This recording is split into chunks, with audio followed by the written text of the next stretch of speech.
Eric Trump. What I'm about to reveal about this man will shock you. He's the son nobody talks about, the one the cameras always skip. But while you were watching his father, Eric was doing something big, something worth $500 million, and nobody saw it coming.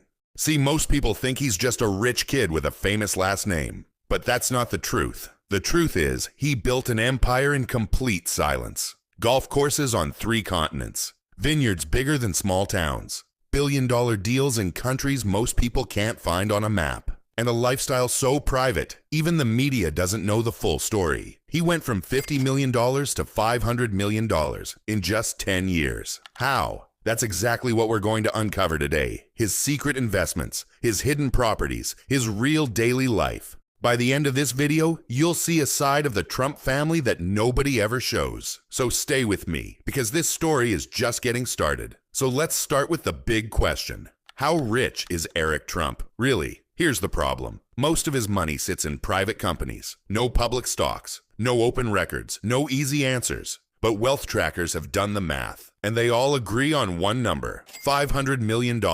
10 years ago, he was worth about $50 million.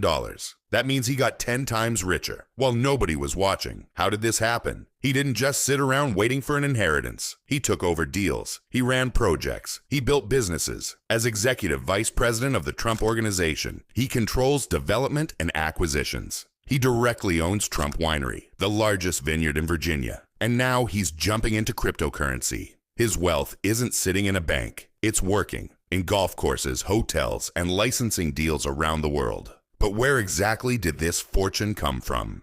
The answer starts with a golf empire and what Eric did with it. Now let's talk about the foundation of Eric's wealth, golf. Not just playing it, owning it. When Eric started, the Trump Organization had only a few golf courses. Today, he runs over 17 resorts across 3 continents, the United States, Scotland, Ireland, the UAE. Names like Trump National Doral, Trump Turnberry, Trump Westchester. And he didn't just inherit these properties. He built them. Take Doral in Miami. Eric helped buy it for $150 million, then poured another $250 million into renovations. Today, it's worth hundreds of millions more. But here's what most people miss. These courses don't just sit there looking pretty. They make money every single day. Memberships that cost $100,000 just to join. Weddings that bring in 6 figures per weekend. Hotels, restaurants, and luxury homes built around every fairway. This is recurring revenue, cash flow that never stops. But Eric also owns one business completely on his own, and it sits on 227 acres of Virginia land. Now here's where things get personal. The golf courses belong to the Trump Organization, but the winery, that belongs to Eric alone. He owns it through his own company, Eric Trump Wine Manufacturing LLC. No father, no family board, just him. And it's not some small hobby farm. We're talking 227 acres of vineyards near Charlottesville, Virginia, the largest vineyard in the entire state, the biggest French varietal vineyard on the East Coast. They produce thousands of cases every year, Chardonnay, Cabernet Franc, sparkling wines, and they win awards, even when judges don't know the brand. But wine isn't the only moneymaker. The estate hosts weddings that cost 5 figures just to book, corporate events, private parties, luxury wine tastings. This property is valued between $5 million and $25 million, and it's completely his. But Eric's biggest deals aren't even in America. They're happening in Asia and the Middle East. Now let's go global, because Eric isn't just building in America. He's closing deals in Vietnam, Dubai, and across the Middle East. And we're not talking small projects. In 2024, Eric announced something massive. A $1.5 billion Trump resort in Vietnam. 2,500 acres of land outside Hanoi. 2 54-hole golf courses. Luxury hotels. Private villas. One of the biggest Trump developments on earth. And Eric flew there personally to seal the deal. But here's the smart part. The Trump family doesn't pay to build these projects. Local developers put up the money. The Trumps just license their name and collect fees. Upfront payments, yearly royalties, management contracts, money that flows in for decades with almost zero risk. Eric has done the same thing in Dubai and other Gulf cities. Buildings go up with Trump on the front, and checks keep coming. But his newest investment isn't in buildings at all. It's in something completely different, cryptocurrency. Now here's where Eric does something unexpected. He's jumping into cryptocurrency. Not just buying Bitcoin, actually building a company. It's called World Liberty Financial, a fintech platform he co-founded himself. Their mission? Bringing financial freedom back to the people. But here's where it connects to the family business. Eric wants future Trump properties to accept Bitcoin. Imagine buying a condo with crypto. That's his vision. This move surprised a lot of people. Eric spent his whole life in real estate, buildings, golf courses, wine. Now he's betting on digital assets. Why? Because the future is digital, and he knows the Trump brand needs younger buyers. Millennials, Gen Z, people who grew up on phones. If this works, it could multiply his wealth fast. If it fails, he's still got golf courses and vineyards. But where does Eric actually live? The answer starts with a Central Park penthouse. Now let's talk about where Eric actually lives. And this one is smart. Back in 2016, Eric made a quiet real estate move. He bought 2 condos from his father at Trump Park East. The price? Just $350,000 each, half the normal asking price. Then he combined them with a third unit he already owned. Total cost, under $3 million.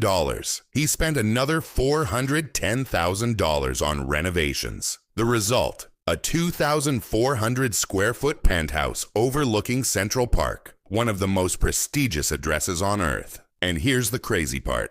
A smaller unit in the same building sold for $7.5 million back in 2013. Eric's bigger, renovated penthouse? Easily worth 8 figures today. He turned $3 million into a property worth 3 times more. That's not just luck, that's smart investing. But Eric doesn't spend most of his time in New York anymore. He moved to Florida, right inside a Trump golf community. After the White House years, the Trump family made a move. They left New York and headed to Florida. Eric followed. In 2020, he bought a mansion in Jupiter, Florida for $3.2 million. And it's not just any neighborhood. It's inside the Trump National Golf Club community. We're talking 7,700 to 10,000 square feet of Tuscan-style luxury. Marble floors, crown moldings, Venetian plaster, a massive pool, manicured gardens, and a master suite with his and hers closets, plus a safe room. His brother Don Jr. lives right nearby. Eric can walk to work in 5 minutes. Golf, spa, restaurants, all steps from his front door. But here's the smart part. Florida has no state income tax. By living here, Eric saves millions over the years. This isn't just a home, it's a financial strategy.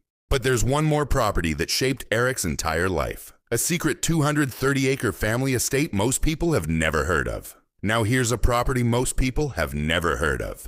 7 Springs, a 230-acre private estate in Westchester County, New York. Eric doesn't own it, but it shaped his entire life. His father bought it back in 1995 for $7.5 million. And what's on this land? A 60-room mansion, roughly 50,000 square feet. 3 swimming pools, carriage houses, a greenhouse, formal gardens, and private woodlands around a lake. This is where Eric spent his teenage summers, not partying, doing manual labor on the property, learning how to actually work. This is where he proposed to his wife, Laura. This is where they lived for years after getting married. This is where his children took their first steps. 7 Springs isn't just real estate. It's the backdrop of Eric's most important memories. Today it's valued between $20 million and $50 million, but the family has never tried to sell it. Some things are worth more than money. But how does Eric move between all these properties? Private jets, Rolls Royces, and never waiting in line. Now let's talk about how Eric actually moves through the world. And this is where things get quiet. No Instagram flexing, no loud posts, just private jets, Rolls Royces, and a life built around never waiting in line. Eric doesn't fly commercial. He uses private aviation, arranged through the Trump Organization or charter services, jets with private suites, full lounges, and luxury that feels more like a hotel than a plane. On the ground, he's driven in Rolls-Royce Phantoms, Mercedes Maybachs, and Cadillac Escalades. Custom suits at every event. Luxury watches like Breitling. The whole old money country club look. But here's what makes it different. Eric doesn't post this stuff on social media. No car key flexing. No jet tours. This luxury is for business, not validation. And in the world Eric lives in, the richest people never show off. If you have to flex, you probably don't have as much as you claim. But there's one piece of his life most people miss. What's it like owning the golf clubs you play at? Now let's talk about the lifestyle that connects everything. Golf. For Eric, golf isn't just a hobby. It's his entire world. His New York home, right next to Trump National Golf Club Westchester. His Florida mansion, inside Trump National Golf Club Jupiter. He wakes up to championship fairways every single morning. At Westchester, the clubhouse is 75,000 square feet, one of the biggest in America. The largest pool in the entire county. Full spa. Fine dining. In Jupiter, his kids grow up playing on the same grass where million-dollar deals get made. And here's the genius of it. The members at these clubs pay six-figure initiation fees just to join. They're the exact people who buy Trump properties, book Trump events, and invest in Trump projects. Eric isn't just living there. He's building relationships that turn into business. Every dinner, every round of golf, every casual conversation. His home, his office, his social life, all in one place. So what does all of this actually mean? We've seen the investments, the properties, the lifestyle. But what does Eric Trump's empire really tell us about wealth in America? So here's what Eric Trump's empire actually reveals. Modern wealth isn't about one big score. It's about building systems that work together. Every golf course generates membership fees. Every winery harvest brings revenue. Every licensing deal creates long-term cash flow. His Central Park penthouse tripled in value. His Florida mansion saved him millions in taxes. Unlike celebrities who spend, Eric invests in assets that grow. The golf courses appreciate. The winery produces. The international deals pay royalties. His luxury lifestyle isn't just consumption, it's marketing. Every Rolls-Royce, every private jet, every custom suit, all of it reinforces the Trump brand as high-end and successful. Right now, Eric is in his Jupiter mansion checking updates on the Vietnam project, flying to his winery for meetings, landing at his Central Park penthouse. And every piece of this life earns money while he lives it. He turned $50 million into $500 million in 10 years. Not by luck, by strategy. From $500 million net worth to 17 golf resorts across 3 continents. From his 227-acre winery to billion-dollar Vietnam deals. From a Central Park penthouse to a Jupiter mansion inside a private golf community. You've now seen the full picture of Eric Trump's empire. This isn't just a rich kid spending, it's strategic investing. If this video opened your eyes, hit subscribe and the notification bell. Now tell me, which investment impressed you most? The golf empire, the winery, the crypto bet? And do you think his wealth is inherited or self-made? Drop your answer in the comments below.